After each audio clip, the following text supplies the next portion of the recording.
So you're chilling on a Sunday afternoon. You're just feeling lazy. You did whatever your big plan for the weekend the previous day.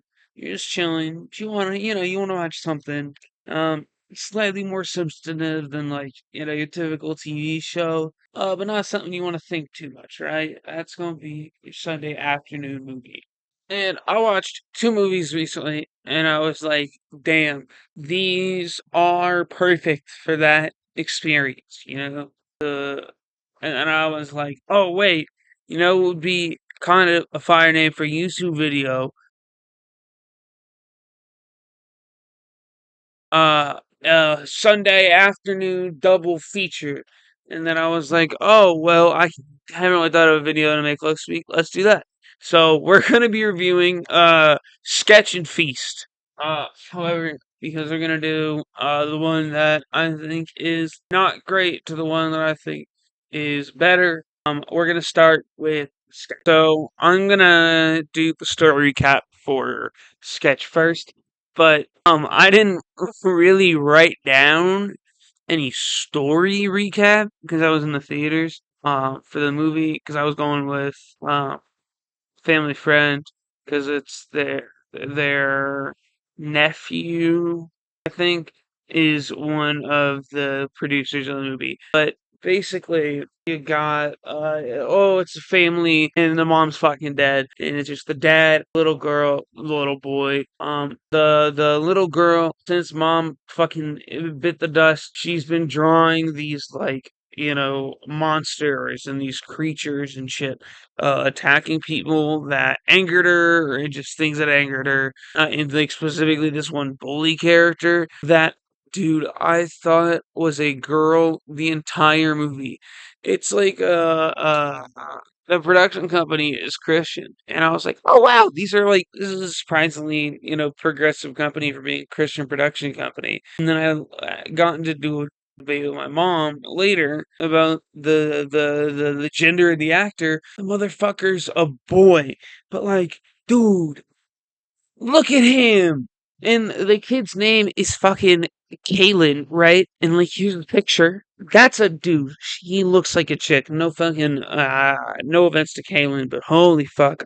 I thought the whole movie, and even in the credits, because like Kaylin is a traditionally feminine name. I don't know why I said traditionally feminine like that. A lot about the bully, and they pull out a picture that she drew of a monster stabbing the bully. What is it, like slashing in the gut really hard, or whatever the phrase is they use in the movie. I'll put a clip if I can find a clip easily. If not, it's probably not going to be in here. This one, I'm not like I said, I made this for the title of it. And the therapist is like, oh, take this fucking sketchbook, right, and draw on it, and then take it home. She draws a bunch of shit in it. Tells your dad, "Oh, don't look in it," and then it falls down. And he spills coffee on it, and he looks at it. And then the son, who like doesn't really matter in the story until now, except for the fact there's this like scene where whoa, like a metal plate, a special plate,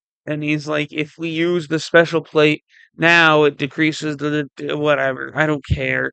But it gets broken and he wants to fix it. So he goes to this lake, and this lake fucking fixes everything that you put in it, right? So he throws the fucking plate in there.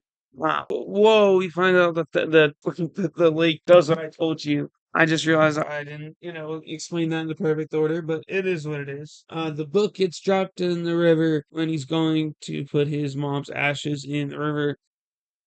Okay, so I'm editing, right? Which is why I'm in a different outfit, but I had these on. And I was thinking about like the lake. What the fuck does the lake do?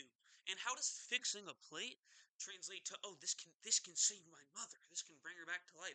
Like, I feel like that's not a logical jump. I don't need to know where the lake comes from, but I want to know like what is its power. And all the monsters come to life and start attacking the village, or not the village, the town.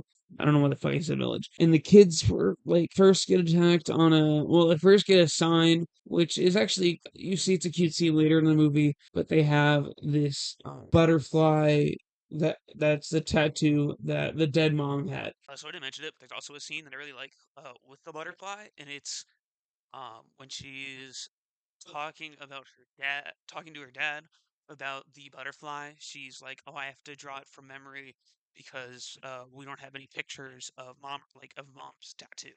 Uh, and then it comes up later in the movie with a thing, and it's really cute. But I like the scene. I think it's genuinely really good. And it was tapping on the daughter's window to try to like alert them, but they didn't think it was anything serious, so they didn't check it out. It attacks the kids in the school bus. They it's this big ass monster that they need to put back to sleep, and they do it with calm music. But and then the bully runs away because they go out through the top, and he's like, "Bye," and the rest of the kids are act to hoist themselves up, but then they accidentally wake up the monster, and then the main brother and sister run into the woods to stop it, or sorry, they run home to get something to stop it. They come across the bully in the path when they see the tattletale, which is the best monster in the movie. We'll get into that later because I think the monster is actually kind of cool. I'm kind of excited to talk about him. They get past it. They go to the house. They come up with the idea of making a big ass weapon. Um, and then and then they were like, "Oh no, we need to make like a bomb that go takes all the drawings out and shit." So they make a bomb that takes out all the drawings. Then they go to the fucking lake with the healing shits. And they go to the lake with the healing shits, and it turns out the motherfucking the slashy lady, right? The slashy lady is at there creating more monsters, right? And so they have to distract him, and the bully comes and is like, I'll distract him by being a beetle, and then goes to distract the monster. I said she, but it's just a bunch of fucking squiggles. I think this might actually be the weakest one because it is literally.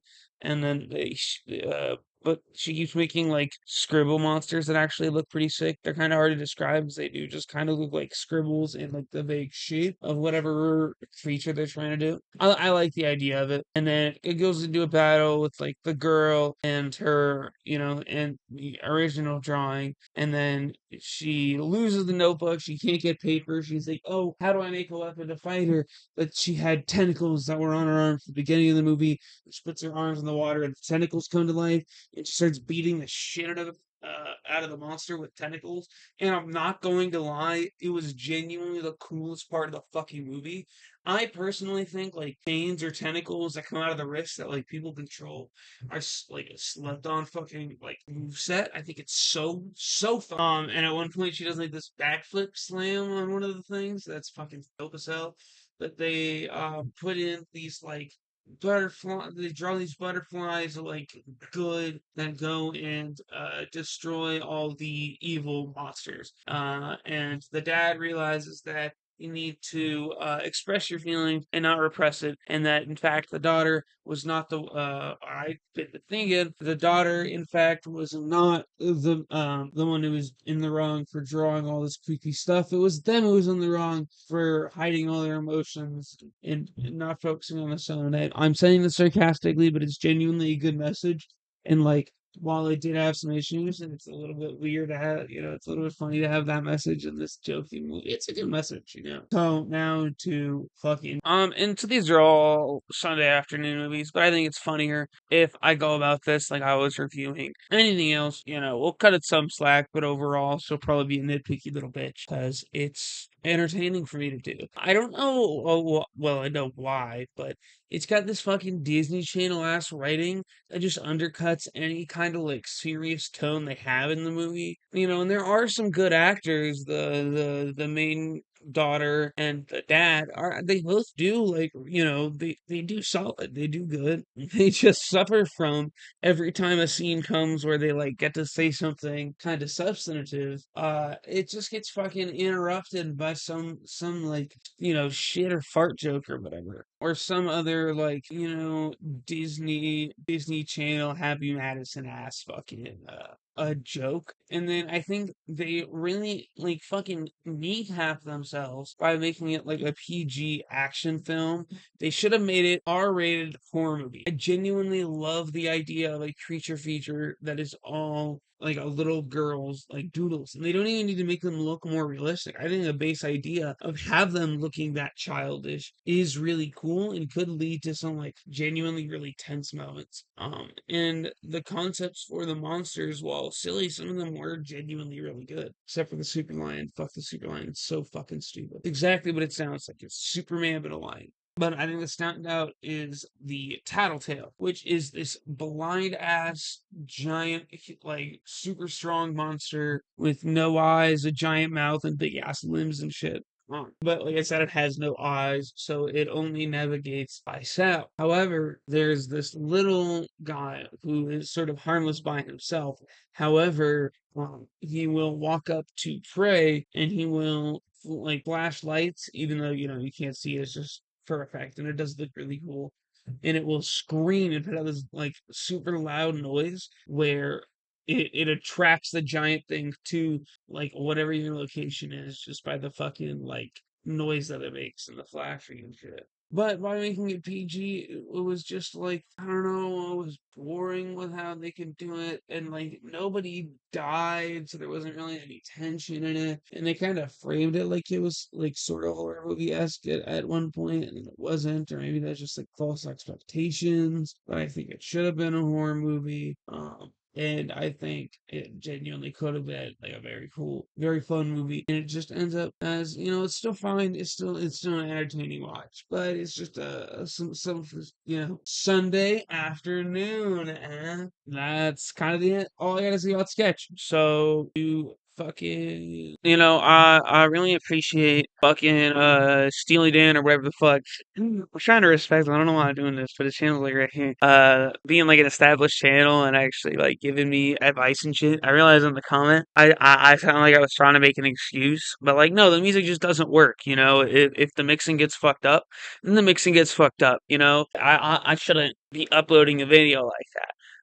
And I do appreciate like the confirmation from somebody who's like in it. However, I also did just want to brag about getting seen by a bigger YouTuber. Uh, if you think it's corny, fuck you. I'm autistic. I don't know. I really like this shit. I really enjoy this shit. I like validation. I don't know. But to actually, oh shit, my glasses. I can't find my glasses. One for the Scooby Doo fans. But now we finally talked about Feast. So Feast is a fucking B horror movie, starring a bunch of people I don't give a shit about, and Henry fucking Rollins. All right, he's pretty good. He's in this, but I just love Henry Rollins, bro. I love Black Flag. I'm just gonna start with the Henry Rollins talk because we'll talk about the rest of the movie afterwards. But it's Henry Rollins, you know what I mean? I feel like we can go out of order for Henry Rollins. You know what I'm saying? But like I said, he's fine. I like his character being like the fucking the like motivational speaker from the 2000s. I thought it was funny.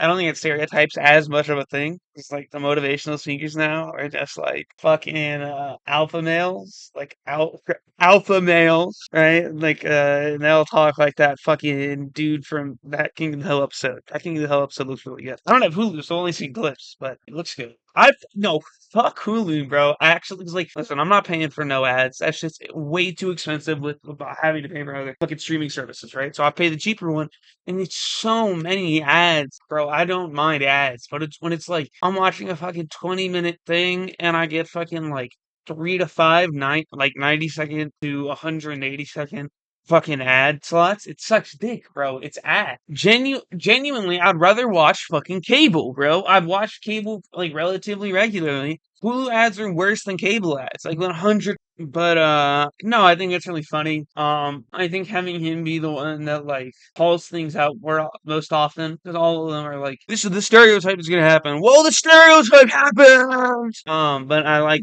how he does it the most. It's probably biased, but it is what it is. I do want to talk. What do I mean? Now do I want to talk about? I'm gonna talk about the fucking main plot of the movie now because I discussed an individual actor before what the movie was. So, we'll do the same thing with the last one. We'll go into the plot. So, you got a bunch of people, they're in this fucking sleazy bar, and they're all like pieces of the shit people. And then like animal monsters pop in, and they're trying to like kill people.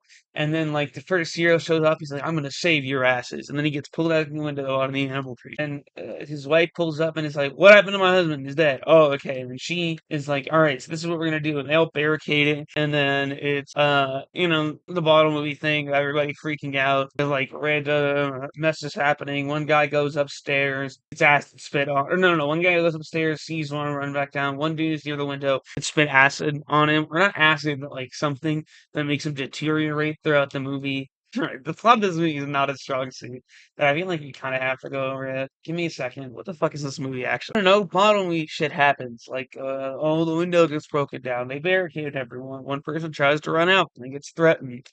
It's plot movie shit. I don't know what else to really say. And then the chick dies, and then I think her mother comes in. Oh, wait, way earlier, like first encounter with the monster, the kid almost dies. It's not really important, but it's actually a pretty good scene, and it's probably the best action scene of the movie. I'm not gonna lie. Oh, and then there's a Henry Rollins scene where he's talking to the second heroine, where she dies, and there's a sniper hole, and that's when he calls out that she's gonna die. It's like it's a really good time for them to die, and then she fucking dies, and then her mom comes. I think it's her mom. I don't know if that's true, but I'm pretty sure. And then the way that, oh yeah, and the way the other heroine dies is like a jock dude and the sleazy owner of the bar kill her out. I'll talk about all the characters later because I think that has more for me to talk about with certain ones. But still, we gotta fucking trudge through this shit. And then the mother comes in, like I said, 3 times I think now. They fight them all off. Everybody dies except for 2 people, and they leave. The fucking car stops, then it starts again, and then they go. Okay, I think we're done. Whoa, people are bad. Monster is evil, but it's an animal. Human and are evil. All right, we got through it. Let's fucking dive into the meat and potato. Right, so now we're on to the characters and the monsters. We'll start with the monsters because I have such mixed feelings about it.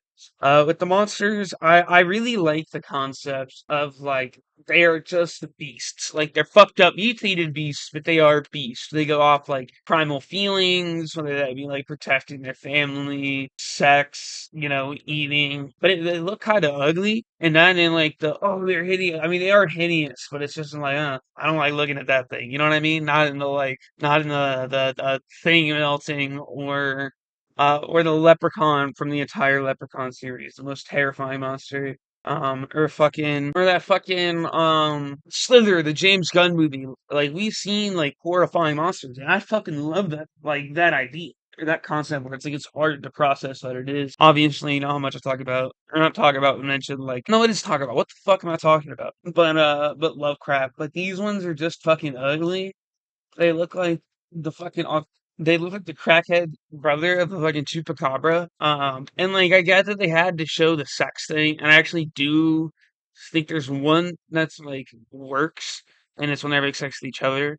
But there's like random sex jokes or like random moments where it's like it just I don't know, it feels incredibly unnecessary and stupid. And I get it's a B movie and like the whole movie is stupid, but it's in like you didn't need to include this. You know what I'm talking about? Like what the fuck's the point of this? They have him where he's like or he's like fucking the deer head's mouth, and it's like, oh, ha ha ha, and he's fucking it, whatever. It's just unfunny. And they have one where there's a thief that breaks into the beginning of the bar, and the baby one, fucking takes advantage of her while she's tied up and has explosives tied around her. And it's like I get it, you're just trying to make the audience feel gross, but there's not really a point. You're just like repeating the same point you made earlier, same thing you've shown. And you can reshoot things repeatedly, but like there's gotta be a purpose, Just like the monster coming up to eat her is fine. And they just were like, oh, this is way more disgusting. It's like, yeah, and then for the characters, the hero we don't really get. Both of the heroines are kind of the exact same character. They're both like the stoic, badass, mysterious female. Think fucking the chick who have you ever seen Preacher, Red Preacher? The chick who comes into town to try to get Preacher to become a mercenary again. It's that kind of fucking like archetype. You see in a bunch of shit. Black Widow, I should have said, because that's a very famous example of it. And both of them, like, and I'm calling them heroine because that's like every character has title cards and they have like names. A couple of them are funny, like the bartender being like, telling you when he'll die in the movie. That's pretty funny. And the other ones are just kind of like shitty Borderlands cards, but it's whatever. overall, I like it. It adds to the feeling of it. Even though the feeling of the movie is fucking bipolar. Then you got the fucking jock kid and his like nerdy crippled brother. And like crippled and nerdy are kind of his only character traits, which I can't lie, I do love they're all stereotypes. I was trying to like keep the whole pretentious art face. I look and love B movies, bro. I think all the stupid shit, all the just straight up character archetypes, character stereotypes and shit is all of it's in there. It's great. I think they should have gone harder with like the asshole jock because like he's annoying, but they have an incel nerd character who's like so much fucking worse, and you get annoyed at him even though he's the one who gets covered in acid in the beginning, right? And so even while maggots are coming out of his face, you're like, bro, die faster! Like you suck. Every time you talk, I want to punch you in the jaw. It's crazy. I said I love the stereotypes of the crippled character. That feels a little weird. Probably should have mentioned it at a different point, but I wanted to mention that the second one because it felt good for the video. But that was just yeah.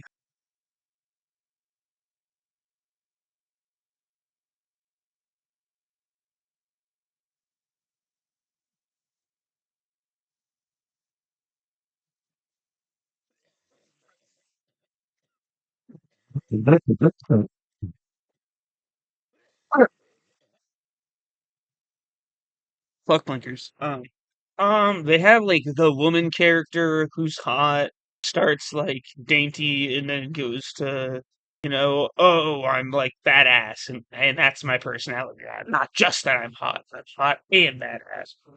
That's pretty much wow. There ain't shit to talk about with these movies, but I don't know. I had fun making this shit. I think y'all had fun watching it. I think the effects they're shit, but I appreciate it being shitty practical effects as opposed to shitty CG effects. They're much more charming and they're much more enjoyable to look at. I think that if you know you don't have the money to do CG like really, really well, and even if you do, if you have that money, you're able to do practical effects really, really well, you're just fucking lazy. So, um, usually just use practical effects. But what I'm saying is I think that I like shitty props. I think they're cool. Shitty props they used in this worked really well. Well, I shouldn't say that because like I said, the monsters don't look good.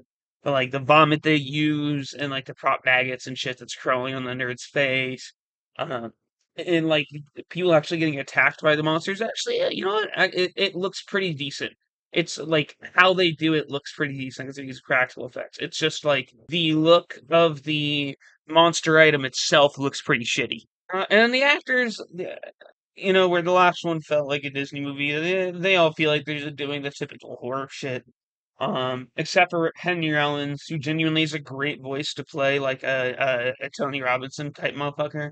The nerd, despite how much I hate him, he actually does have a really good performance when he's like first freaking out about nobody giving a shit about him, but then he kind of loses that throughout the movie, so it does seem pointless. But the scene itself's pretty good. Watch it, okay? Leave it alone. You're making it You worse. tell me to leave it alone. You get puked on by a monster, and you tell me how that feels, huh?